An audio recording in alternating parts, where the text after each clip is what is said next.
Estamos começando mais um podcast. Aí é outra história. E hoje com um tema maravilhoso e especial, como sempre. Mas antes, vamos ouvir a voz dos nossos queridos colaboradores. Aquela saudade da semana.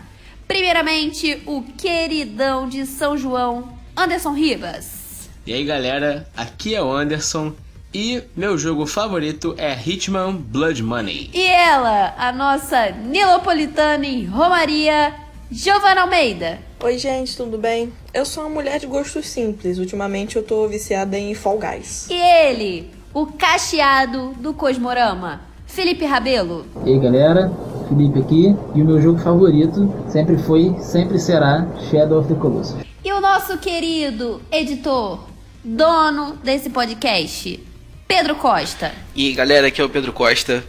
Eu quase tenho o mesmo jogo que o Felipe, mas dessa vez eu vou ficar com Super Mario World. E eu, quem vos fala, Mariana de Medeiros. E é claro, meu jogo favorito por razões óbvias é Michael Jackson's Moonwalker, o melhor jogo já criado na face da Terra e só a minha opinião importa. E hoje o nosso episódio é sobre um tema que talvez nem todo mundo tenha tanta proximidade ou você tenha muita proximidade. A gente vai falar de videogames, questões sociais e história. Então, se você quer saber como essas coisas se relacionam, fica com a gente, porque aí é outra história.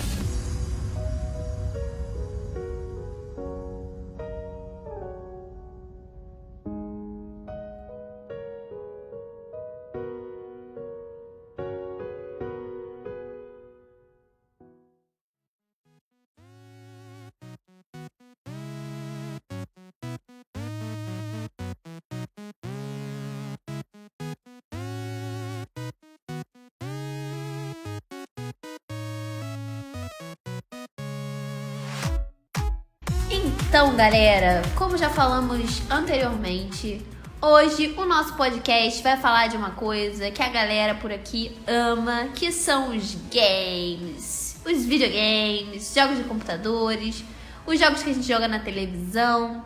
Mas o que será que esses jogos podem dialogar com o que a gente chama de história, com o que a gente chama de questões sociais? E aí, meus bons amigos gamers, me digam. Segundo a Rede Record é você atirar todo mundo. Briga de facção rival aí. E o jogo é só pra isso, gente.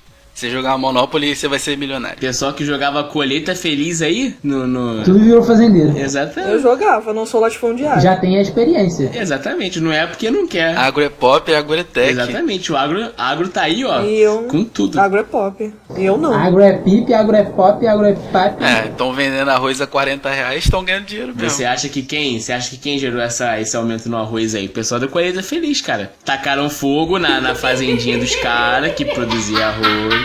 Cara, é o próprio agronegócio, se parar pra pensar. E aí, É igualzinho. né, agora tá caro o arroz, né? Venderam muito também, aí ficou caro. Olha aí. Cara, mas e se o Colheita Feliz não for nada mais, nada menos que um pequeno fazendeiro, entendeu? Fazendo a sua subsistência, tá vendo? É uma outra análise de Colheita Feliz, entendeu? Não, porque ele fica recolhendo moedinha quando ele pega os negócios. Ah, é verdade, É. é verdade. Olha aí. Ele recolhe moedas. Bem, nesse episódio eu vou só poder comentar desse tipo de game, porque eu não sou uma pessoa muito imersa no jogo. Eu também. Esse Fall Guys é o máximo que eu tenho, assim, de experiência. Mas, galera, assim, os videogames já estão presentes no cotidiano de muita gente. Muita gente tá imersa nesse universo dos videogames, dos games de computador. Mas será que os videogames, eles têm história? Então, meu amigo Anderson, nos diga, como é que os videogames aparecem aí na nossa querida história? Pois é, então, os videogames, na verdade, eles têm sim uma história, né? Você consegue rastrear aí, né, uma história dos videogames, né? Não é nenhuma historiografia, né, formalizada, com inúmeros trabalhos escritos sobre o assunto, mas, né, se você pegar um artigo ali, um artigo aqui de, né, canais e blogs especializados no assunto, você consegue traçar ali um histórico, ainda que com algumas informações um pouco divergentes. Mas, de uma maneira geral, né, os primeiros jogos eletrônicos, eles foram criados na década de 1940.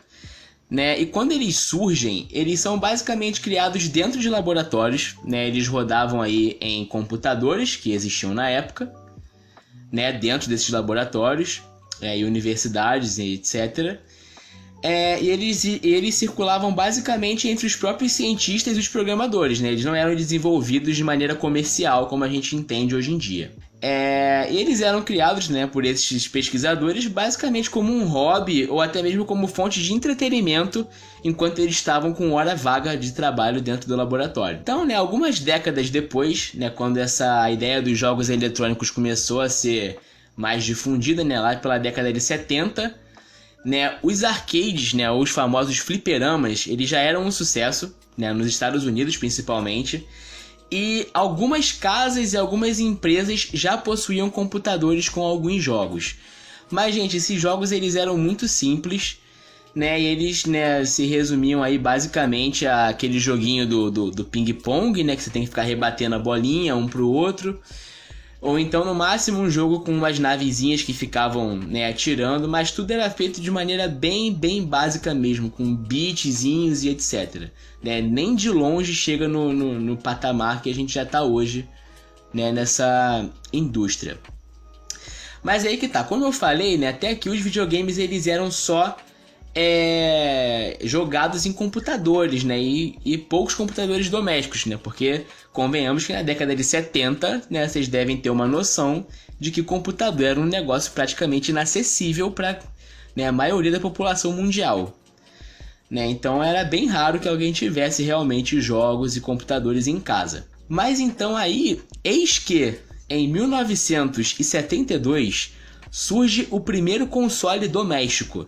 Console, para quem não sabe, é esse videogame que as pessoas têm em casa, né? PlayStation 2, 3, 4, né? Xbox, né? Esses consoles que você usa em casa, né? Ligado na sua televisão com um joystick para jogar, né? E aí, em 1972, surge o primeiro console doméstico, que é o console chamado Magnavox Odyssey, né? Que foi criado pelo cientista Ralph Baer, né, que faleceu em 2014. Ele era um aparelho, né, que ele era tipo maior do que um videocassete, né, a galera não deve nem saber o que é videocassete, mas enfim, ele era maior do que um videocassete, ele possuía 2 controles e ele funcionava a pilha, né, para vocês terem noção, ele precisava de 6 pilhas daquela grandona, né, para poder funcionar.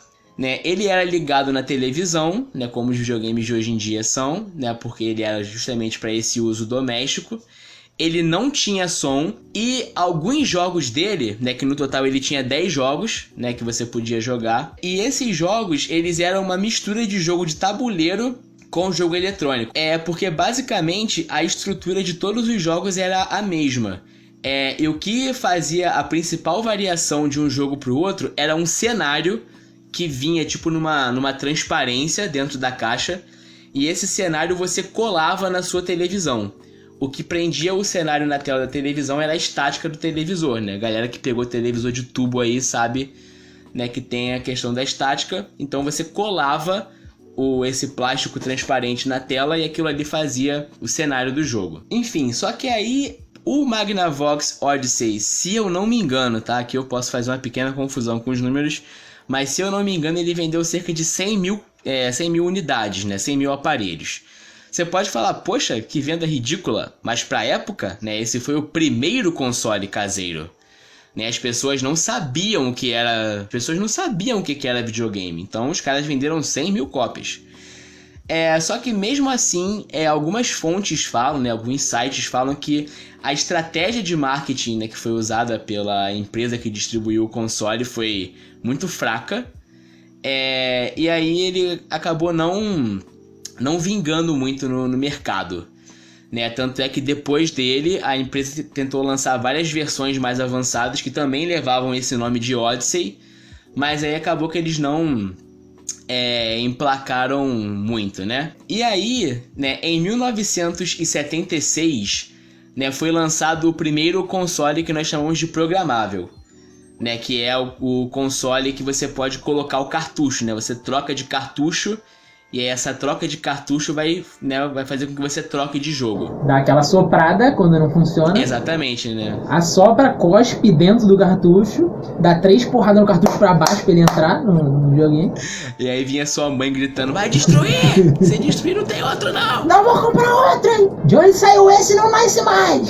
Então, né, como eu tava falando, esse console vai surgir em 76 e ele é chamado de Fairchild Channel F. E esse console, ele já tinha uma variedade maior de jogos do que o Magnavox, né? O Magnavox, ele tinha 10 jogos e o Fairchild, ele já tinha 26 jogos diferentes, né, que você podia jogar. A grande sacada, né, do Fairchild é que esses 26 cartuchos, né, esses 26 jogos, eles eram numerados, né? Então a empresa fez isso com a pretensão de que os consumidores colecionassem, né, os jogos. Né, meio que obrigando a pessoa... Obrigando assim, né? Induzindo que a pessoa comprasse os 26 jogos para que ela tivesse a coleção, né? Para que ela pudesse botar na estante dela lá e mostrar, não, tem os 26 jogos, colecionei todos e tal.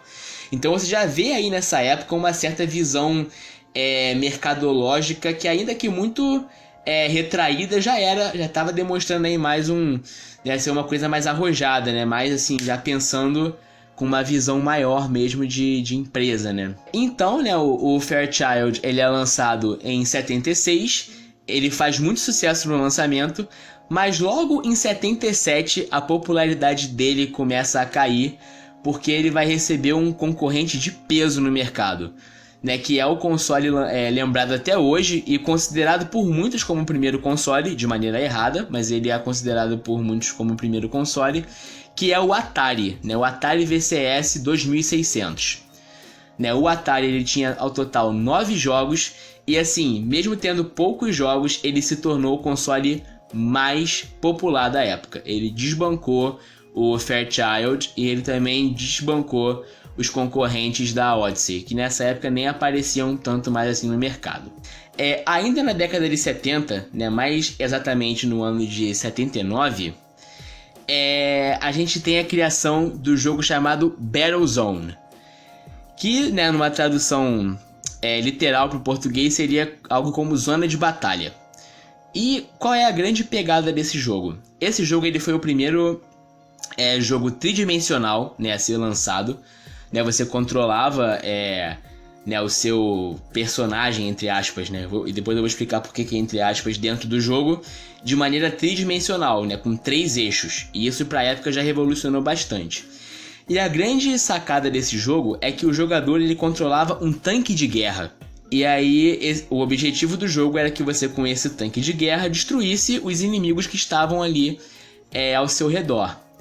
Né? E esse aí foi o primeiro jogo de que se tem, né, notícia, né? Posso estar errado, mas pelo que me consta aqui, foi o primeiro jogo em que você literalmente tinha que destruir coisas, né? Destruir adversários humanos, né? O que ganhou uma grande proporção e que gerou também muito impacto, né? E muito debate entre as pessoas, né? Perguntando se aquilo ali era válido ou não. Né, você simular aí um ambiente de guerra com destruição e tal, e também que sugeria a morte, né, e destruição de pessoas, né, porque os outros tanques de guerra não eram controlados por robôs, eles eram controlados por um piloto humano, né, pelo menos ficava subentendido. E a partir do Battlezone, a indústria bélica ela já volta os olhos pro videogame, porque os caras eles percebem que é muito mais fácil você conseguir simular coisas no ambiente virtual do que você realmente investir, né, e fazer, enfim, simulações e treinamentos reais. Né? E aí eu acho que isso é interessante porque a gente vê que ao longo da história, né, ou seja, desde 79 para cá, a gente consegue ver bem claramente como que a indústria bélica, né, como a indústria da guerra, ela se mantém atrelada nessa indústria dos videogames, porque a gente tem, né, franquias de jogos, né, muito bem consolidadas no mercado que falam única e exclusivamente sobre guerra, né, que é o exemplo de Call of Duty, que é o exemplo de Battlefield, né, que são os mais famosos. E então a gente vê, né, como é que isso aí se estende até hoje, né, os caras não largaram o osso realmente. Né? E também é interessante a gente ver, né, porque por esse ponto, a gente também está num contexto de Guerra Fria. Né? Então você vê como é que essas questões militares elas têm uma certa importância, elas estão em alta na sociedade. É interessante você ter falado isso, Anderson, porque as pessoas elas precisam entender também o contexto das coisas, né? Por que certas temáticas vão aparecer no videogame. Isso aí vai ser uma coisa que a gente vai falar também mais pra frente. Mas as temáticas elas sempre vão estar ligadas de alguma forma com a realidade que a gente se encontra. Então, certamente, as pessoas que estavam criando esses videogames, as pessoas que estavam idealizando esses jogos, eles partiam de algum ponto que está relacionado à realidade deles, à realidade daquele mundo, né? E aquele tempo. Né, então, logo no ano de 1980, né, um ano após o lançamento do Battlezone, vai surgir um jogo que ele pode ser, acho que esse sim é conhecido pela maioria das pessoas que estão ouvindo a gente, né? Elas podem não reconhecer pelo nome, mas elas já viram certamente em algum lugar, né? Que foi o Pac-Man, né? O famoso Come Come, como ele é conhecido aqui no Brasil por algumas pessoas. O jogo é lançado em 1980 para fliperamas, né? E o jogo foi um sucesso enorme. E também esse sucesso enorme que o jogo teve é porque ele se destacava dos outros jogos lançados até então por dois detalhes. O primeiro é que Pac-Man é o primeiro jogo lançado que possuía um personagem principal. Ou seja, um personagem protagonista do jogo que tinha um nome. Né? Você não jogava com um tanque de guerra que tinha que destruir os outros. Você não controlava uma raquetezinha de ping-pong que ficava jogando a bolinha de um lado pro outro, ou uma navezinha que ninguém sabia o que era. Você controlava um personagem, você era o Pac-Man, você controlava ele dentro do jogo e você tinha que fazer coisas ali para que você saísse vitorioso. E além disso, né, o Pac-Man também se destacou porque como o personagem ficou muito popular, a empresa também começou a investir em merchandising, ou seja, os caras vendiam camisa do Pac-Man, os caras vendiam copo do Pac-Man, pôster do Pac-Man, enfim, produtos, né, fora do próprio videogame em si, né, que no caso era no fliperama, na verdade, mas enfim, além do próprio jogo, eles também comercializavam outros produtos, né, relacionados a esse protagonista do jogo. Né? Então, assim, né, o Pac-Man, como eu falei, foi um enorme sucesso. Né? Ele, enfim, deslanchou aí em vendas, todo mundo queria jogar, as pessoas gastavam fortunas em fliperamas para jogar. E aí, né, isso foi no começo da década de 80, né? Ele é lançado mesmo em 1980, que também é conhecida como a década onde os videogames, principalmente os consoles, enfrentaram a sua maior crise. Né? Por quê? No decorrer da década de... Deixa eu falar de novo que eu me embolei. No decorrer aí, né, desse início da década de 80, algumas brigas internas, né, dentro da Atari, né, que era a empresa que tinha lançado, como eu falei, o Atari VCS 2600, que era um dos consoles mais famosos e é famoso até hoje. Né? Inclusive hoje ele é coisa de colecionador, é caríssimo, né, para você conseguir um Atari que funcione. Enfim, algumas brigas dentro da empresa geraram uma verdadeira crise no mercado de consoles, tá? Consoles, mais uma vez, videogames caseiros que você liga na sua televisão e joga. O mercado de consoles entrou em crise, né? E os jogos de computador começaram a liderar o mercado, né? Os computadores e os fliperamas voltaram a liderar o mercado, deixando os consoles um pouco para trás. E essa crise ela é tão violenta que, assim, a Atari começa a enterrar cartucho, né? Eles pegam cartuchos que eles tinham vendido, que eles tinham fabricado, e que estavam encalhados, e eles começam a enterrar para poder diminuir a quantidade de jogos no mercado, para você poder jogar um pouco, né, com essa lei de oferta e procura, aumentar um pouco o preço, conseguir lucrar um pouco mais. Inclusive, um dos jogos mais famosos que a gente tem nessa questão de que a Atari enterrou, no caso, foi o jogo do filme ET. Não sei se vocês já viram, mas aquele ET, casa, lua, família, não sei o que ele aponta assim, tem o dedinho brilhante, né? a gente já percebe uma tendência para a indústria nessa época também de pegar outros tipos de mídia, nesse caso filmes, e começar a produzir jogos a partir deles. E como o filme do ET tinha sido um sucesso assim enorme, estrondoso, muita gente assistiu, muita gente pagou para ir no cinema assistir e tal, a Atari ela olhou para esse filme e falou: vamos fazer um jogo desse filme, a gente vai fazer milhões de cópias sobre esse filme, do jogo desse filme, porque a gente vai vender tudo. Acontece que, na verdade, o lançamento do jogo foi um fracasso, porque o jogo era muito ruim, ninguém gostou do jogo, apesar de todo mundo amar muito o filme, e começou a sobrar esses cartuchos pra caramba, né? Então aí, esse foi inclusive um dos marcos principais para esse grande enterro de cartuchos que a Atari fez, e hoje em dia, você achar um jogo desse do ET por aí que também funcione, também é tipo muito caro, e é uma parada que foi totalmente desvalorizada na época, né? Exatamente, aí mais uma vez a gente já consegue ver nessa visão de mercado, os caras já estão literalmente mexendo, né, com o mercado de videogames, né? Isso em 1980, né, para vocês verem aí, 40 anos atrás. Então assim, é uma coisa que já está aí há um bom tempo. E aí, né, no meio dessa crise, né, em 1985, a Nintendo, né, a famosa Nintendo que está aí até hoje com o Nintendo Switch, Pokémon, né, que na época fazia o seu mercado tranquilamente no Japão, né, dominava o mercado de consoles no Japão, eles resolvem então, né, sair desse mercado do Japão e entrar no mercado dos Estados Unidos, que era um mercado que estava desestabilizado. Então, como eles já tinham, né, um bom trabalho desenvolvido aí, né, na indústria dos consoles, eles resolvem então entrar no mercado norte-americano, né, estadunidense, vamos dizer assim, que era a grande porta de entrada aí pro mercado ocidental, né, pra Nintendo, que era uma empresa japonesa. No Japão, a Nintendo vendia, né, um console que eles chamavam de Famicom, né, que seria basicamente aí a junção das palavras família e computador, né, Family Computer, aí virou Famicom. E aí, quando eles trazem esse console para os Estados Unidos, esse console muda de nome. Ele deixa de se chamar Famicom e ele passa a se chamar NES, né, que era a sigla formada pelas letras N, E e S, que quer dizer Nintendo Entertainment System, né, que é tipo Sistema de Entretenimento Nintendo. Inclusive, algumas fontes falam, né, outra coisa interessante, que é pra gente perceber como é que esses caras faziam uma análise do público deles antes de vender um console. Algumas fontes afirmam que os executivos da Nintendo resolveram mudar o nome do console, né, tirar esse apego do familiar do console, porque eles tinham a clara visão de que os americanos não jogavam em família.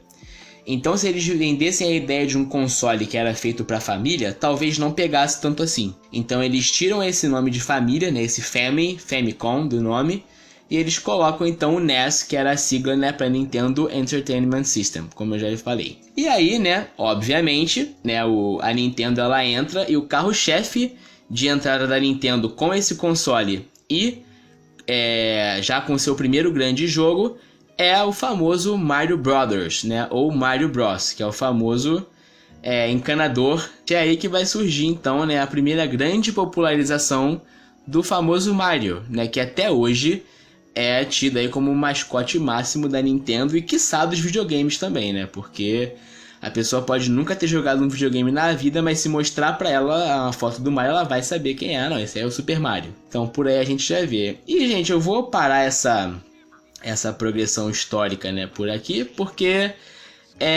da Nintendo pra cá é basicamente o que a gente conhece, né, da briga aí das grandes empresas até hoje, né? Depois de um tempo a própria Nintendo vai lançar outros consoles, né? Depois a Sony vai entrar no mercado, a Microsoft vai entrar no mercado, né? Algumas outras empresas vão tentar emplacar consoles aí que não vão colar, mas enfim, né? Daí pra cá é o que a gente já pode ver mais aí no mercado hoje em dia. Mas até essa reestruturação da crise, né, que vem depois dessa entrada da Nintendo no mercado ocidental, foi o que a gente quis trazer nesse primeiro momento aqui do programa. O Anderson deu uma ótima perspectiva pra gente sobre a história, né? A breve história dos videogames aí. Dava pra gente fazer um podcast inteiro só sobre isso, porque é muita coisa, né? Mas não faria sentido pra pauta exata que a gente quer trazer aqui. Mas, mais resumidamente pra vocês, a gente pode dizer que dos videogames, na década de 70 foi marcado pela inovação, na década de 80 pela expansão e na década de 90 pelo período de maturação. Mas a gente também tem uma outra época que é muito importante, que são exatamente os anos 2000, que foi quando a gente teve a grande popularização dos MMORPGs, né? Eu não ia conseguir fazer um episódio de videogame sem falar sobre MMO, que é basicamente aqueles jogos de Massive Multiplayer Online RPG. É basicamente o famoso Warcraft, o famoso Perfect World, enfim, esses jogos que reuniam muitas pessoas, né? E aí eles acabaram explodindo nos anos 2000 e trazendo essa cultura dos videogames para uma outra dimensão nunca antes vista, né? E começando a ser realmente popular, principalmente aqui no Brasil. Mas também é engraçado como que a história dos videogames aqui no Brasil também é muito diferente da história tipo tradicional americana, né? Porque aqui a gente tem um impacto muito mais forte de consoles como Master System, né? Como até mesmo o NES, mas aquela outra versão dele que é o do Super Nintendo, né, que é uma versão mais recente, né? Então, alguns jogos que aqui ficaram muito famosos não ficaram tão famosos lá, ficaram mais famosos depois, como por exemplo Sonic, foi uma parada que aqui ficou absurdamente explodida. Lá também ficou famoso, mas não tanto quanto aqui, né? Mas enfim, pra gente ter essa noção de diferença cultural que também é muito interessante. Mas um outro fator também que é muito importante da gente destacar é que a cultura dos videogames hoje em dia, ela já arrecada mais dinheiro. A cultura não, a indústria dos videogames hoje em dia, ela já arrecada mais dinheiro, inclusive, que a indústria cinematográfica, a indústria dos filmes, tá? Então, os videogames hoje em dia, eles são uma parada muito lucrativa para muitas empresas, é uma parada muito séria para a maioria dos empresários, e é uma parada que a gente pode ver como um futuro próximo sendo talvez a indústria mais lucrativa de todas.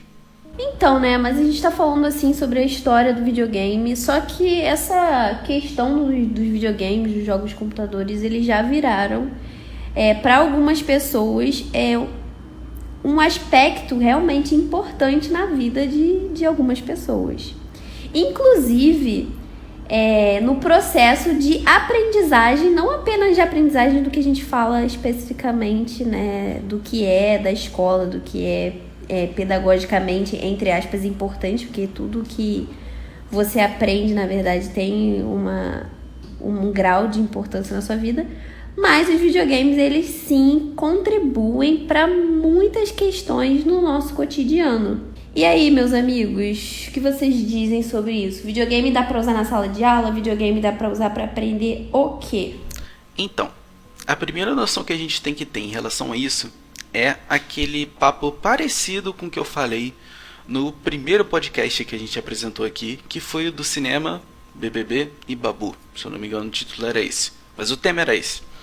E eu lembro que eu tinha falado que os filmes, eles poderiam ser utilizados pela história, mas com uma perspectiva diferente, né? Como os filmes, por exemplo, eles retratam temporalidades que não são necessariamente a respeito das temporalidades que eles estão sendo produzidos, eles têm que ser olhados para como a visão de uma sociedade atual para com aquela outra visão antiga. Vou dar um exemplo para ficar mais fácil. Se um filme de 2020 é feito tendo uma visão sobre a Roma Antiga, a gente não pode olhar para esse filme de 2020 pensando, olha só, a Roma Antiga era assim. Não. A gente tem que olhar para esse filme pensando que, caramba, olha só, em 2020 as pessoas achavam que Roma Antiga era assim. Entendeu? Falando de forma bem simples para vocês. E basicamente a mesma coisa acontece com os videogames, né? Quando a gente tem casos, por exemplo, de games que falam sobre o Egito Antigo, como é um dos últimos Assassin's Creed que foram lançados agora, que é ambientado no Egito Antigo, a gente não pode olhar para esse game e falar, caramba, olha só, o Egito Antigo era exatamente assim. Não. Mesmo apesar de ter um trabalho muito profundo através dos designers do jogo, da empresa em si, para desenvolver o jogo o mais próximo possível do que eles acham que é a realidade, a gente não pode interpretar o jogo como sendo a realidade, mesmo tendo essa grande experiência de imersão. Mas beleza, Pedro, agora que a gente entende como que o historiador olha pro videogame na hora que ele vai estudar esse game de fato, como é que ele pode ser usado dentro da sala de aula para causar uma boa aprendizagem para as pessoas? Alguns jogos, principalmente os jogos que são muito populares pelas crianças, né, como por exemplo Minecraft, eles têm versões exclusivas que são utilizadas dentro da sala de aula e que podem ser utilizados para ensinar os alunos. Nesse caso do Minecraft em específico, a gente tem o Minecraft Educational Edition, se eu não me engano o nome é esse. Inclusive ele está de graça para você baixar. Se você for estudante de qualquer lugar do mundo, você pode entrar no site da Mojang, que é a produtora do jogo, e baixar de graça para você ter essa experiência, para você ver como é que é, e muitas vezes para mostrar para alguma criança que você goste. E através desse jogo, a criança ela vai estar dentro do Minecraft em várias situações, desde situações que mostram ciência, a parte química, a parte física, até situações que mostram a história e mostram a geografia. Existem partes desse jogo, por exemplo, que a criança ela entra naquele ambiente virtual do Minecraft e ela vê uma molécula tipo gigante na frente dela, da forma como a molécula é imaginada dentro daquele jogo.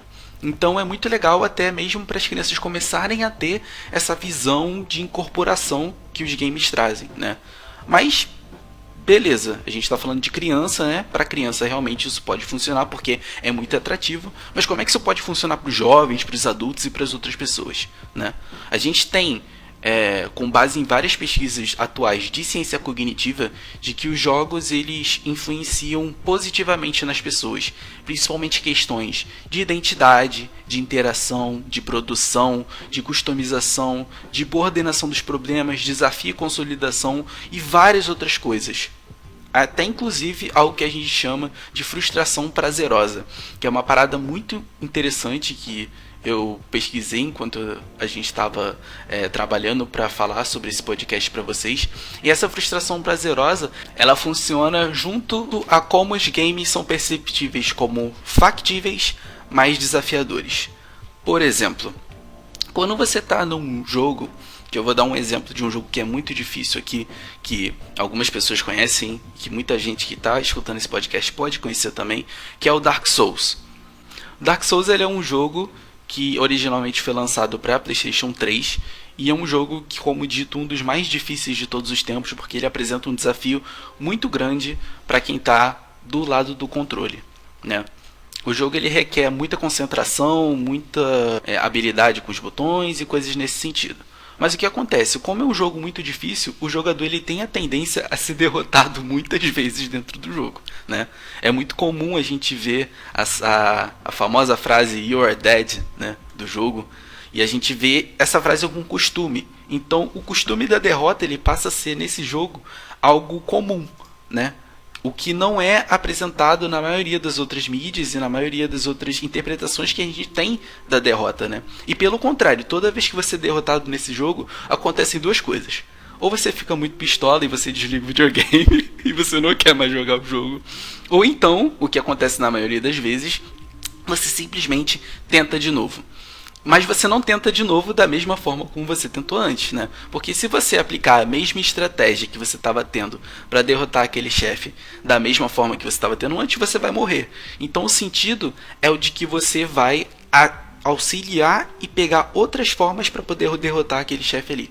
Então é nesse sentido também que funciona a frustração prazerosa, entendeu? Você se frustra, mas você tem o prazer de querer elevar e de querer passar por cima dessa frustração. Isso aplica muito dentro da sala de aula porque a gente vê que muitas vezes a escola ela é algo fácil para alguns estudantes e muito difícil para outros estudantes, né? E isso torna com que a escola acabe sendo algo monótono para a maioria deles ou algo muito difícil para a maioria deles. E com essa dispersão e a gente vendo muitos trabalhos pedagógicos que estão sendo executados a partir do videogame e a partir desse conceito de frustração prazerosa e sendo aplicados na sala de aula, a gente consegue ver como que os videogames eles podem ser introduzidos dentro desse sistema educacional para influenciar de forma positiva.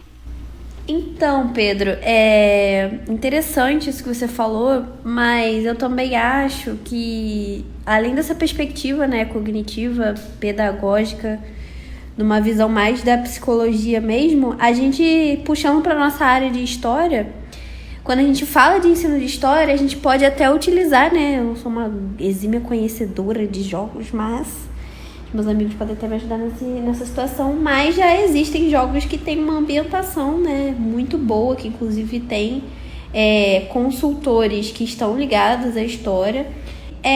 Tem ambientações que ajudam o aluno a pelo menos compreender um pouco daquela realidade, daquele período de onde está sendo falado. O Assassin's Creed é um bom exemplo, né? É um dos jogos mais utilizados aí em trabalhos acadêmicos quando a gente fala de ensino de história. Antes da gravação a gente estava comentando que também o Call of Duty tem agora umas novas edições que falam da Segunda Guerra Mundial e falam da Guerra Fria. Então, assim, por mais que o aluno não esteja jogando com esse objetivo, talvez quando ele vá para a sala de aula e o professor comece a falar desse tema, ele vai conseguir fazer relações. E isso já é importante. Também tem uma outra coisa que eu observo, né? Até mesmo o próprio Felipe, eu observo isso um pouco nele. Por exemplo, eu fiz curso de inglês, eu não tenho essa vivência, né, dos videogames. Mas o Felipe, ele conhece muito mais palavras, né, termos técnicos que ele aprendeu, né, durante a vida dele jogando, né? Sempre gostou muito de jogar videogame. E eu acho que isso também é importante, né? Na aprendizagem de novos idiomas. Os jogos trazem isso para quem quer aprender e para quem joga. Isso é uma questão que vem muito também com a limitação que os jogos traziam, principalmente há alguns anos atrás. Porque apesar de se vender muito videogame, jogos aqui no Brasil, não se dava importância para, por exemplo, as traduções serem feitas aqui. Então você tinha pouquíssimos jogos com traduções para português. Eu, por exemplo, joguei a minha parte de infância ali até uma grande parte da adolescência sem jogar nenhum jogo em português. Eu, se não me engano, o primeiro jogo que eu joguei que tinha dublagem em português foi o God of War. Eu não lembro nem qual, se eu não me engano. Mas assim, e era só a dublagem, se eu não me engano o menu era em inglês ainda. Então você acaba tendo esse tipo de contato com palavras, com outros idiomas, com outras culturas, com diversas questões que acabam sendo muito interessantes. E aí a gente, quando está falando de uma perspectiva do historiador, né, pensando no ensino de história, uma das coisas que mais dá pra gente se apegar, dependendo do jogo, do título, é claro, tá muito na imersão, na ambientação. Como o Pedro já citou quando a gente fala dos filmes, a gente tem que ter um olhar crítico para determinadas questões. Então é importante que a gente não assuma que a história do videogame, a história que o videogame vai passar, é a história. É uma pesquisa historiográfica séria. Então a história do Assassin's Creed, que, sei lá, conta sobre a Ordem dos Assassinos, e aí remonta... Eu não joguei todos os títulos e nem quero dar spoiler para todo mundo, mas alguns jogos que remontam já pro Egito Antigo, tem uns que vão falar de Grécia, não é? Não tem agora de Grécia? A franquia, né, do Assassin's Creed, ela passa por vários locais e várias periodicidades, né? Você tem desde da Idade Média no Oriente, quanto, né, Roma, Grécia, Inglaterra vitoriana, Itália renascentista, Revolução Industrial, você tem, enfim, Revolução Francesa. Então você tem de tudo, né? Vários momentos da história tem retratados ali. E assim, o que eu tava querendo dizer era isso. É uma questão muito interessante você olhar para esses jogos. É importante ter esse olhar crítico também para falar desses jogos e para entender. Só um adendo aqui. Foi uma outra coisa que a gente estava comentando também. Quando a gente fala dessa questão da imersão, da ambientação, o Assassin's Creed Unity, se eu não me engano, né, que é um dos jogos da franquia, ele foi colocado meio que à disposição, entre aspas, e auxiliou na reconstrução de parte da Catedral de Notre Dame, que pegou fogo ano passado, né? Então, para realizar essa reconstrução de umas partes do edifício, eles utilizaram o jogo, porque o jogo tinha mapeado o edifício, colocar ele, né, dentro do ambiente do jogo. E é um jogo que ele costuma trabalhar muito com essa questão de ambientação de uma forma mais realista possível. É claro que com adaptações, com algumas questões, a gente não tem como dizer que é 100% idêntico, porque a gente não estava lá, e nem os caras que criaram o jogo, mas é um negócio muito bem feito, muito bem estruturado. Uma das partes mais legais, inclusive, em relação a isso que você falou, Felipe, do que aconteceu, por exemplo, no Assassin's Creed Unity, mas que também acontece com Assassin's Creed Origins, que é o Assassin's Creed que se passa no Egito, é o caso das pirâmides do Egito, né? Eu lembro que eu conversando com o filho de uma amiga minha, que deve ter uns 14, 13 anos por aí, ele veio falar comigo porque ele tomou um susto, porque as pirâmides eram brancas e no topo delas tinha uma parada dourada que era de ouro. Entendeu? E ele não fazia ideia de que era assim, porque ele sempre viu na vida inteira dele, e ele sempre achou de que as pirâmides eram todas feias e todas quebradas do jeito que são hoje, né? Porque a deteriorização do tempo fez isso com elas, né? Então é muito interessante também porque a gente acaba vendo essas outras perspectivas que as pessoas não faziam ideia que existiam, mas que passam a ter no imaginário delas por conta disso. Mas novamente, aquilo que o Felipe também falou, a gente tem que ter cuidado porque nem sempre, né? Nem sempre não. Em nenhuma vez os jogos representam o que era a realidade. Um outro exemplo também, incluindo essas pirâmides do Assassin's Creed Origins, foi de que foram descobertas recintos dentro de um monumento, né, dentro do caso da pirâmide de Quéops, lá em Gizé, né, antes dos cientistas descobrirem de fato que existiram esses monumentos lá dentro. Como é que isso aconteceu? 2 cientistas japoneses que estavam dentro da produção do jogo, que é o Kunihiro Morishima e o Mitsuaki Kuno. Valeu, Miguel, um abraço. O Miguel vai corrigir. Beijo, Miguel. Vamos de orientalismo. O que aconteceu? Para eles fazerem as pirâmides de dentro do jogo, eles pegaram as pirâmides da vida real e fizeram uma técnica chamada muografia, que é uma técnica normalmente utilizada em vulcões. E com essa técnica é possível detectar grandes mudanças de densidade dentro de estruturas rochosas. E no caso das pirâmides, elas são estruturas rochosas. Então, os pesquisadores eles acabaram encontrando uma cavidade dentro da pirâmide de Quéops por conta do jogo.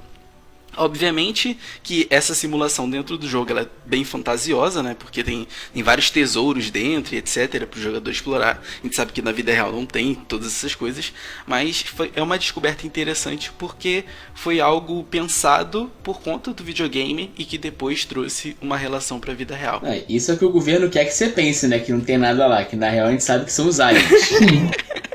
Foi tudo construído por alien. A gente sabe que é lá que estão os aliens. Tudo que não é da Europa foi construído pelos aliens. É isso. Bom, e eu assim, concordo muito com o pessoal e acho muito bom a gente fazer essa ressalva, né, de que esses jogos eles não estão falando como é que era antiga, não é uma retratação histórica fiel, nada é, né, uma retratação histórica fiel. Então os jogos, os filmes, eles não são. Mas eu acho que é muito interessante para gerar uma curiosidade. Eu falo assim de uma experiência própria. Quando eu era da escola e tal, eu sempre gostei muito de história, mas foi sempre que eu me aproximei por filmes e séries. Então, às vezes, eu via, um filme, eu gostava muito dele. Eu sempre gostei muito de drama histórico. Eu sempre assim, nossa, me joga um drama histórico e falo, tudo pra mim. Com filme e com série sempre foi assim.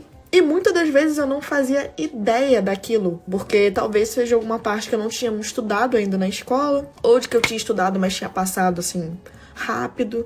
E aí eu vi aquele filme e, uma coisa que eu fazia muito, que eu vejo que outras pessoas também fazem, é que eu ia procurar depois na internet, coisa básica. Sei lá, eu tava vendo um filme sobre, sei lá, Henrique VIII. Aí eu, cara, quem foi esse homem? Aí eu jogava na internet, Henrique VIII. Aí eu ia procurando, e quando eu via, eu tava procurando, ele, as esposas, e sei lá, e quem foi depois dele, e coisas da época. Então, assim, eu acabava fazendo uma pesquisa histórica sem saber que eu estava fazendo uma pesquisa histórica, porque eu vi um filme apenas por curiosidade, porque eu vi um filme, foi um assunto que me interessou, e eu gostei. Então, eu acho que os videogames, eles têm muito disso também, eles aproximam os alunos de assuntos que talvez não, com certeza, na sala de aula, às vezes, só naquela rotina de escolar, que a gente sabe que por mais que a gente queira trazer a melhor coisa possível, a rotina pode ser maçante, o professor também sente isso e o aluno também. E você acaba aprendendo muito sobre um assunto quando você vai pesquisar. Você vê que claramente não foi aquilo que estava no filme, e você não precisa nem ser um historiador, assim, para às vezes ver. Eu via muito... Claro que o historiador vai fazer um trabalho muito minucioso sobre isso, um trabalho acadêmico, obviamente. Mas para você ver algumas diferenças, assim, sutis, como essa, por exemplo, que o amigo do Pedro viu, da pirâmide, né, da cor da pirâmide. Você não precisa ser formado em história para você perceber. E é muito legal que você acaba aprendendo coisas coisas assim, talvez você não fosse aprender, né, no famoso, quem fala, né, cuspigis aí, pelo videogame e tal. Eu aprendi muito pelos filmes, então pra mim sempre foi assim. Até hoje eu gosto muito de ver filmes e séries. Depois eu dou uma olhada e eu vejo, às vezes, algo que eu não sei e tal. Às vezes eu vejo que tá muito ruim, não tem nada a ver com a história, eu ignoro, mas tudo bem. Mas eu falo, meu Deus, tudo errado.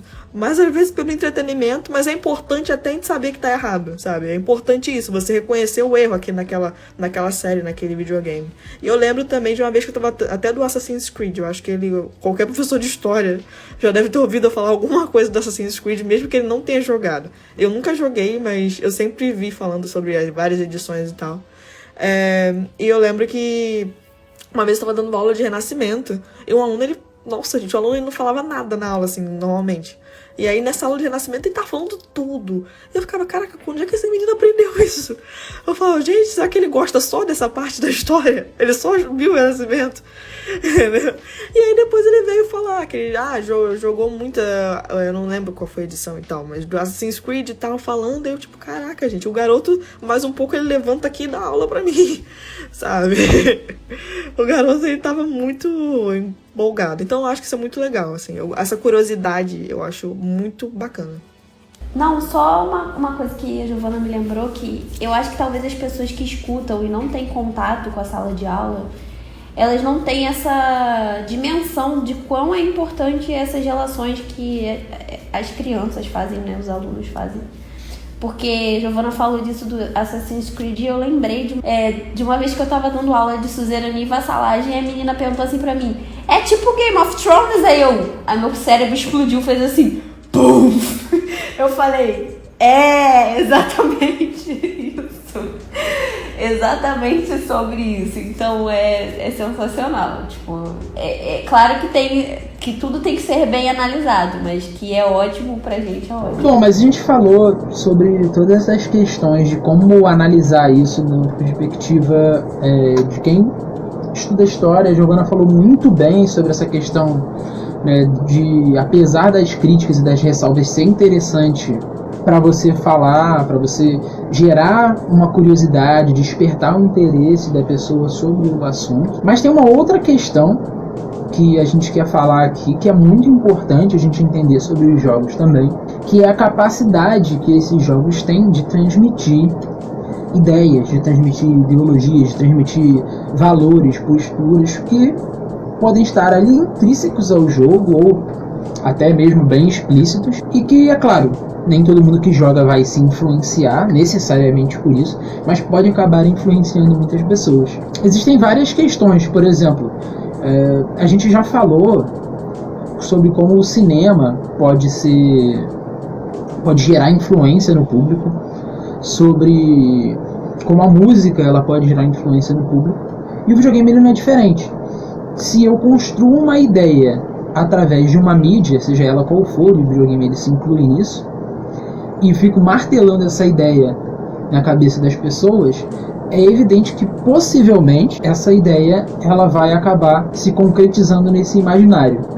Felipe, do que você está falando? Você está viajando aí? Não, vamos falar então de forma mais clara. Era muito comum que nos filmes dos anos 70 e 80 se trouxesse como o grande vilão dos filmes de ação, por exemplo, os russos. Por quê? Porque a gente está falando de um contexto de Guerra Fria e, por conta disso, as produções norte-americanas, as produções estadunidenses, elas colocavam os russos, que eram os seus rivais políticos, como os grandes vilões de tudo quanto é filme. Então, no Rocky, o boxeador vilão é russo, no 007 o vilão vai ser russo, a não ser nos mais recentes, porque aí ele começa a ser do Oriente Médio, que aí o inimigo mudou, né? O russo agora não é mais uma ameaça.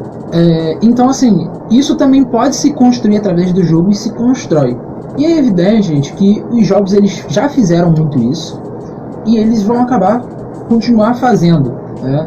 Eles trazem essas discussões. Agora, a gente quer trazer para o centro da discussão aqui, nesse momento, que foi uma das coisas que levou a gente a querer fazer esse episódio, né, do nosso podcast, que é uma polêmica que surgiu na internet, né, nos últimos tempos, que é o lançamento de um jogo, inclusive nem é um jogo de console nem de computador, é um jogo mobile, né, um jogo para celular, para aparelhos, que é o jogo Tom Clancy's Elite Squad. E a abertura desse jogo gerou uma polêmica monstruosa. Essa polêmica, ela aconteceu porque no trailer de anúncio, né, do jogo, o trailer, enfim, né, o vídeo tá disponível na internet, é muito fácil de achar. Mas, enfim, só pra resumir, o trailer do jogo, ele explica que dentro da história, né, que eles querem passar, existe uma organização mundial chamada Umbra. Que essa organização é uma organização terrorista, né, eles deixam isso bem claro, que finge lutar por causas sociais e causas igualitárias para conseguir apoio da população, só que na verdade a grande intenção deles causar uma série de atentados e conflitos armados pelo mundo a fim de espalhar o caos e a desordem e assim desestabilizar governos ao redor do mundo. Repassando, eles são ativistas, né, teoricamente ativistas que lutam por causas igualitárias, mas na verdade só querem praticar o terrorismo e espalhar o caos para enfraquecer governos pelo mundo. Só que quando você olha o símbolo dessa organização chamada Umbra, é claramente um punho, né, da cor preta, fechado e erguido para cima. Não precisa ser nenhum especialista em simbologia para saber, né, que o símbolo do punho cerrado, né, apontado para cima, é aí frequentemente utilizado, né, por, enfim, várias vertentes do movimento negro, né, desde muito tempo atrás, e hoje esse símbolo ainda é muito presente.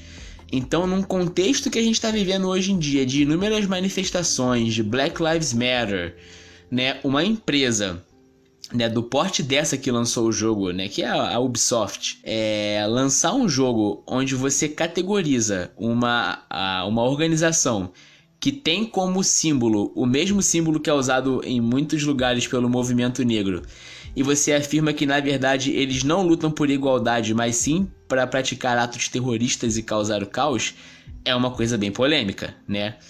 E aí, só continuando, né, eles apresentam que essa organização é a grande vilã do jogo e que o papel do jogador é contratar, recrutar, na verdade, agentes de diversas forças especiais militares espalhadas pelo mundo, com o objetivo de montar um time de elite, né, daí o nome Elite Squad, né, um esquadrão de elite, para que você possa simplesmente exterminar a Umbra, né? Você tem que desarticular a organização, né, e aí das mais variadas maneiras possíveis, inclusive matando as pessoas que chefiam e que participam do movimento, né? Inclusive nesse jogo existe até uma agente brasileira, né, que ela é chamada de Caveira, né, e ela usa uma farda preta e o rosto dela tem a pintura de uma caveira, né, fazendo aí uma clara alusão, né, que seria aí ao BOP, né, que é o batalhão de polícia aqui do Rio de Janeiro, que usa um símbolo de uma caveira. Não estou falando, tá, que o BOP tem envolvimento com atentados contra o movimento negro, nada do tipo, tá, gente? Pelo amor de Deus.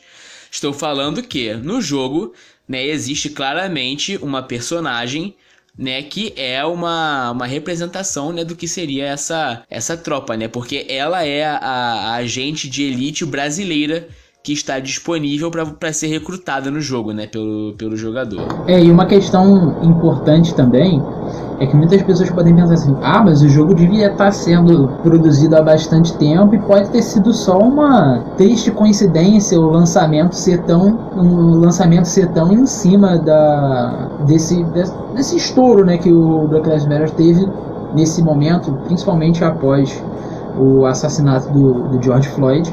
Mas para quem talvez não acompanhe tanto, o Black Lives Matter ele é um movimento que está acontecendo, começou nos Estados Unidos desde 2013, e ele vem gerando várias manifestações.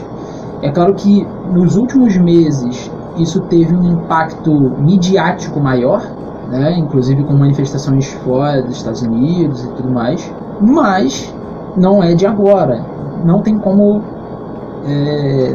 ter sido uma triste coincidência. O negócio está muito exposto ali, não tinha como se enganar, né? Então a gente vê como é complicado e como a gente percebe realmente essa influência do que está acontecendo na política, no mundo, e como isso afeta o mundo dos jogos e que tipo de ideia você vai passar para as pessoas que vão estar jogando esse jogo e vendo todo esse pano de fundo que ele trabalha, toda essa ideia, né? Você vai inserindo para ele que quem é o vilão, que quem é que tá errado. O que acontece, né? Depois que esse trailer ele foi anunciado, obviamente a Ubisoft ela foi bombardeada nas mídias sociais, né? As pessoas revoltadas com isso. E aí, enfim, a resposta deles foi que eles entendem que nós estamos num momento de acirramento, onde importantes pautas sociais estão sendo levantadas e que não sei o quê.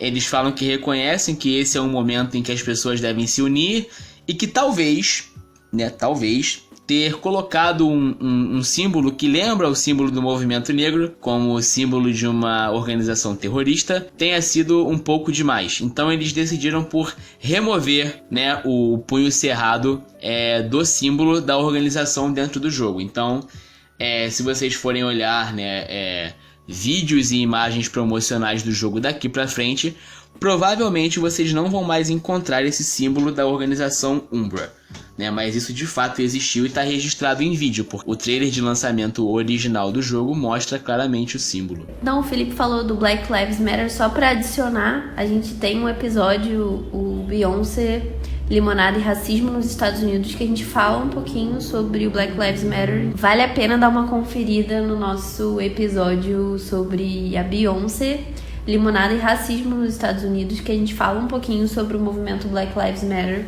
pra vocês compreenderem, né, se você não estiver entendendo exatamente sobre o que a gente tá falando. Enfim, né, e esse jogo da Ubisoft, né, o Tom Clancy's Elite Squad, ele não é o único exemplo, né, de jogos que imitam a vida, né, vamos dizer assim. Hoje em dia, né, nós temos jogos feitos por e para membros de alguns grupos, né, como por exemplo supremacistas brancos, neonazistas, antissemitas e etc. Né? Só aquela galera que, né, poderia ser facilmente erradicada da face da Terra, mas enfim. Você vê que existem pessoas que produzem jogos para esses públicos. Inclusive tem um jogo, eu não vou citar o nome, né? Eu nunca faço isso porque eu não quero que ninguém saia daqui e vá pesquisar isso no Google, nem por curiosidade. Mas existe um jogo onde você é um protagonista, né? Se eu não me engano, você é um jovem branco, né, de cabeça raspada, e você fica andando pela rua com a missão de identificar pessoas que sejam basicamente homossexuais, né? Pessoas que são homossexuais ou transexuais, e você simplesmente mata essas pessoas, né? A pontuação no jogo é conseguida, né, conforme você vai matando essas pessoas, né? E também existe um outro jogo que foi lançado em 2016, onde um grande, né, personagem da nossa política nacional, né, ele aparece voando, né, na tela, e a missão dele é disparar vários raios opressores que saem pelos olhos do personagem na direção do ex-deputado Jean Willis, né, com o objetivo de matar o ex-deputado. Então você percebe que são jogos que agradam um público bem específico, né, e que passam uma mensagem bem clara. Então, assim, você vê que são vários os exemplos de como essa indústria, assim como todas as outras, ela pode também ser utilizada para o mal, né, ainda que a gente tenha dado inúmeros exemplos de como isso pode ser usado de maneira positiva. Então a gente não quer desconstruir essa primeira imagem que a gente construiu, falando que agora os videogames são bem ruins, não. A gente só quer mostrar que existem de fato os dois lados da moeda e que a gente tem que olhar com muito cuidado, né, para que a gente possa fazer o melhor uso, né, e realizar as melhores abordagens possíveis. Como um exemplo, para deixar claro isso que o Anderson falou, não era muito regular, comum você ter em alguns jogos, por exemplo, imagens de mulheres que não fossem sexualizadas, personagens que fossem assumidamente homossexuais, coisa que nos últimos anos estão aparecendo. Porque é o que a gente falou, são inserções de valores. Então, como se coloca, a gente tá nesse entendimento de que a gente tem que batalhar por uma sociedade mais igualitária, que as pessoas têm que respeitar a todos os outros, é importante a inserção de personagens homossexuais, até porque essas pessoas existem, e não vai ser no jogo que elas vão deixar de existir. E essa hipersexualização feminina que dentro do ambiente dos jogos, infelizmente, extremamente comum e algo extremamente problemático, mas que em alguns poucos casos tem aparecido agora de forma diferente. Então você vê como esses valores, assim como você tem valores, vamos dizer assim, ruins, né? Como a gente estava falando nos outros jogos, coisas que a gente não deveria estar vendo ou produzindo. Você tem também questões positivas que podem ser passadas, questões que são trabalhadas e que devem ser trabalhadas para uma melhoria mesmo na nossa sociedade. Então acho que é importante a gente ver que é o que o Anderson falou, tem os dois lados da moeda, né? Exatamente como o Anderson e o Felipe falaram. Na verdade, gente, o problema, na maioria das vezes, eu posso estar sendo um pouco generalizando aqui, ele não é o jogo, ele não é o filme, ele é o ser humano. Entendeu? O problema, ele é o ser humano. Se você tirar o ser humano dali, acredito que fique tudo bem. Porque ele não vai estar ali botando esse tipo de coisa. Mas aí, como falando de ser humano, né? Como mulher, desde que ela nasce, ela não tem um segundo de par na vida. Quando você tá falando de videogame, ela também continua não tendo. Por várias situações. Eu não estou, né? Assim, não jogo, né? Não sou gamer nem nada, mas tem internet, então eu acompanho certas situações.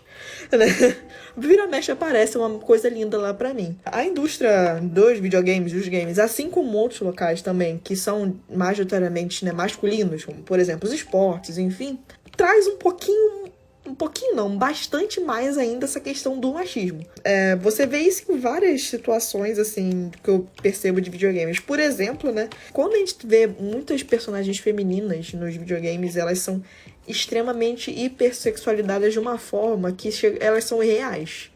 Né? Assim, você não vê um corpo de um ser humano ali, você vê, sei lá, o que seja aquilo, as medidas são totalmente bizarras. Aí você pergunta, nossa, mas será que ninguém pensa?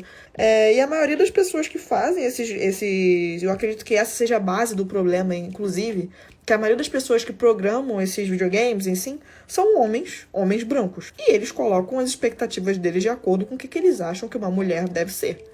Então, e as expectativas físicas também aparecem ali. Pra mim, a base do problema muito é isso daí. Que quando você vê o olhar de uma mulher fazendo um jogo, um filme, seja lá qual seja, você vê que muda de uma forma que é assim, você realmente vê uma pessoa ali, né? Você vê medidas reais, né? Uma personagem que parece feminina, uma mulher de verdade, e não... Eu sei lá, não sei nem... Eu vejo, assim, como eu falei, eu não jogo, mas é uma boneca totalmente desproporcional, não é uma mulher, entendeu? Não é. Então, pra mim, a base do problema é exatamente isso. Tá em quem tá ali programando, que tá em quem tá fazendo. Que, como a gente viu, coloca os ideais deles ali.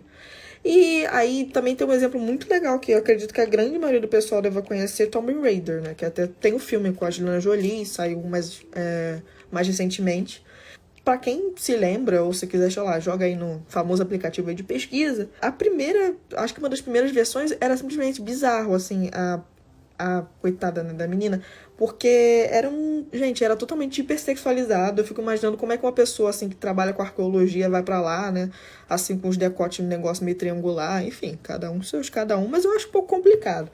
E quando você vê uma versão atualizada do jogo, se não me engano, saiu uma em 2013, você vê que realmente é uma personagem mais realista, entendeu? Parece uma mulher que está realmente trabalhando ali naquele ambiente. Trabalhando não, né? Fazendo uma missão assim, naquele ambiente e tal. E também até no filme que também saiu, até a atriz e tal não é tão sexualizada quanto a Angelina Jolie foi naquele filme. Então, bom, além, né, da questão da base, das pessoas que estão fazendo ali e também dos personagens, as pessoas que jogam também... Às vezes, olha, é complicadíssimo. Existem bastantes casos de assédio que, inclusive, estão vindo à tona ultimamente, né? Por parte de streamers, né? Que são muito famosos. E não só deles assediando meninas, né? Que não estão ali fazendo stream, mas das próprias meninas que fazem streams. As meninas que fazem stream também, elas, às vezes, mexe, você vê uma menina comentando sobre um assédio que ela sofreu. Tipo assim, ela tá ali fazendo o stream dela, sabe? Tá só jogando o jogo dela. E vem um babaca comentar alguma coisa, assediando a garota. Ou comentários do tipo que mulher não entende nada de jogo. E coisa desse tipo, né? Aparentemente, não sei, falta neurônio aqui, né? Não sei, não é possível, né? Eu não consigo entender as teclas. Não consigo entender um controle. E quando a menina denuncia, ela tá denunciando porque ela precisa ganhar fama em cima do cara. Esse é o argumento dele sempre. Sim, ela precisa de atenção, obviamente, claro. A mulher sempre precisa desse tipo de atenção, né? Da atenção de você, que ela nem conhece. Claro que ela precisa da sua atenção, entendeu? Então, assim, infelizmente, nada de novo sob o sol, né? Queríamos que fosse, mas nada de novo sob o sol. É uma indústria que ela é masculinizada ao extremo. A maioria é homens brancos, então você vai ter muito esse tipo de problema. Então, por isso que é muito importante, cada dia mais, você ver mulheres em espaços profissionais importantíssimos, né? Mulheres sendo streamers também, mulheres falando sobre... Porque é aquela coisa, né? Às vezes parece, já tem um jogo aí que a mulher é protagonista. A gente não tá querendo migalha. A gente não tá querendo um jogo que ela seja protagonista. A gente quer realidade, entendeu? As mulheres, elas estão aqui no mundo e elas também gostam das mesmas coisas. Então, por que não? Elas estarem também no mesmo espaço. Não é migalha, sabe? Não é que nem a questão do, sei lá... tem um personagem negro no jogo, parabéns. Não é assim, gente. A gente quer igualdade, a gente quer se ver ali, sabe? Entendeu? As pessoas, eu vejo muito isso, tipo, às vezes reclama, tipo, nossa, mas nesse jogo não tem uma personagem mulher. Aí vem um ser das profundezas e fala, não, mas tem um jogo que tem. Aí eu falo, tá, que bom, mas por que nesse não pode ter também? Sabe?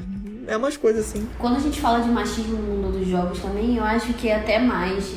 Giovanna falou da questão dos desenvolvedores que chamam, sei lá. Dos desenvolvedores dos jogos, né, de não ter já essa abertura, né, para uma comunidade feminina. Falou dos streamers, mas eu acho que até também para esse novo mercado que são jogadores profissionais, né. O League of Legends seria o maior, eu acho que hoje em dia aqui no Brasil, mas já tem outros jogos que estão investindo, né, em jogadores profissionais. Mas eu acho que não tem nenhuma mulher que tenha uma visibilidade quanto os outros jogadores profissionais que tem hoje em dia. E por que isso não acontece? Eu acho, por exemplo, o jogador mais famoso, né, pelo menos o que vai pra grande mídia, né, pra uma galera que talvez nunca tenha ouvido falar do LoL, é o BRTT, que já apareceu na televisão, já apareceu na Globo e tal. Por que a gente não tem um grande nome, tipo, que também possa aparecer uma jogadora mulher, sabe? Ainda é muito realmente machista.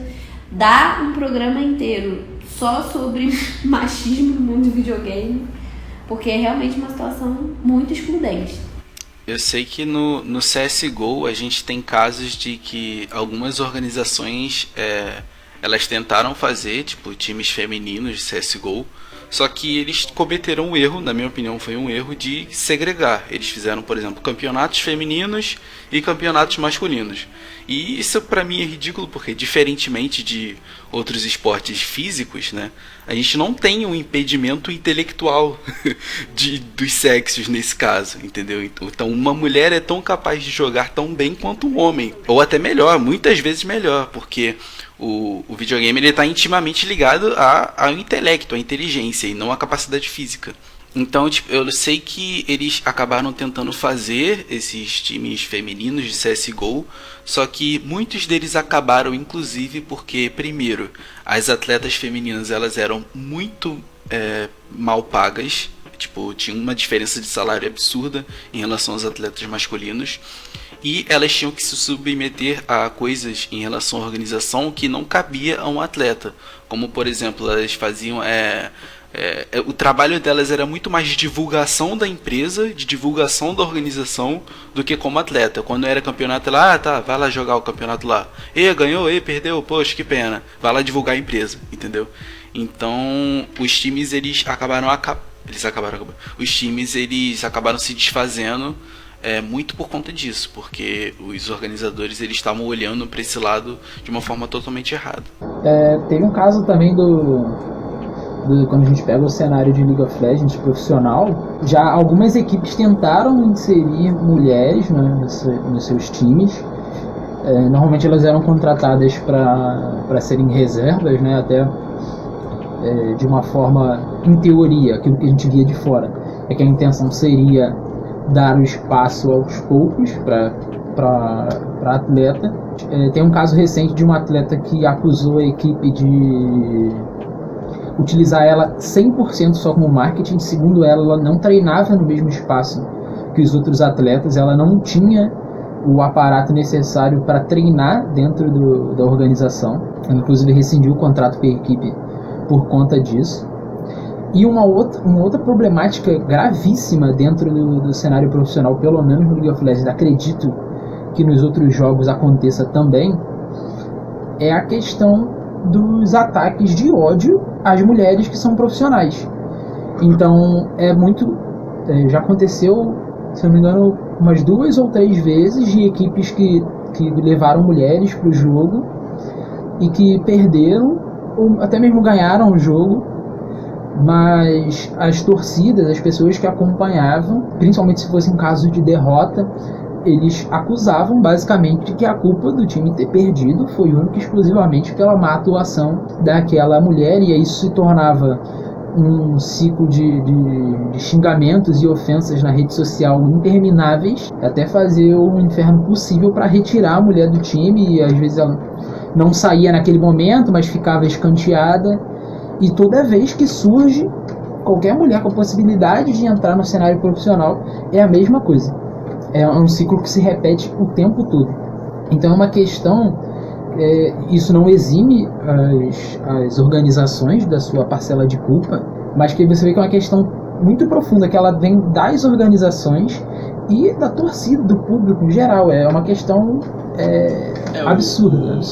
O exemplo mais claro disso aí do que o Felipe e o Pedro falaram, né, foi o caso da equipe russa, né, de League of Legends chamada Invictus, né, que foi uma equipe de League of Legends formada 100% por mulheres, né, eram 5 meninas, né, que jogavam ali na equipe, e elas foram colocadas para disputar a liga principal, né, contra os outros times que eram formados por homens. E o que aconteceu foi que elas, já no primeiro jogo, tiveram que lidar com uma baita atitude antidesportiva dos adversários, porque eles, enfim, né, insultaram, né, a forma de jogo delas jogarem, enfim, deixaram campeões, né, de fora do jogo, né, os campeões são os personagens. Eles tiraram do jogo, né, campeões que de acordo com o que alguns jogadores falam, né, alguns jogadores machistas falam, são campeões que são utilizados tipicamente por mulheres, né, fazendo uma piadinha de que por elas serem mulheres, elas só iriam jogar com um determinado número de campeões e que se aqueles campeões fossem tirados da partida, elas teriam desvantagem. E aí eles fizeram isso, eles jogaram de qualquer jeito, outros times se recusaram a jogar contra elas, falando que não fazia sentido elas estarem ali, porque elas não eram capacitadas a competir profissionalmente, elas estavam ali só para ter divulgação e ação de marketing.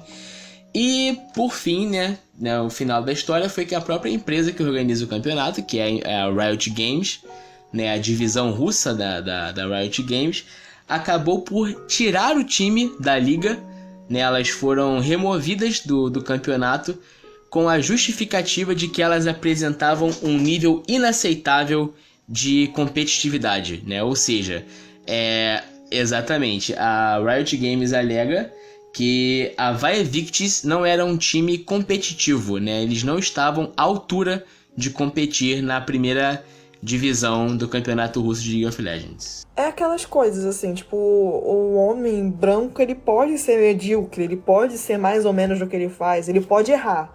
Agora, a mulher, para ela conseguir o espaço dela, ela tem que ser, sei lá, a melhor do mundo em tudo. Se ela não for isso, ela vai ser rebaixada. Ela não pode nem errar. Você vê, tipo, às vezes eu não sei, as meninas não sei, talvez não jogaram num dia muito bom. Se elas chegaram no campeonato mundial, acredito eu que elas devam ser boas, né? Ninguém chega assim, né? Então, é isso, é aquela coisa sempre, entendeu? As mulheres, os homens negros, eles têm que se provar 10 mil vezes melhores em qualquer coisa. Então, os games não ficam de fora pra poder ter o espaço deles, porque, né? É complicado, viu?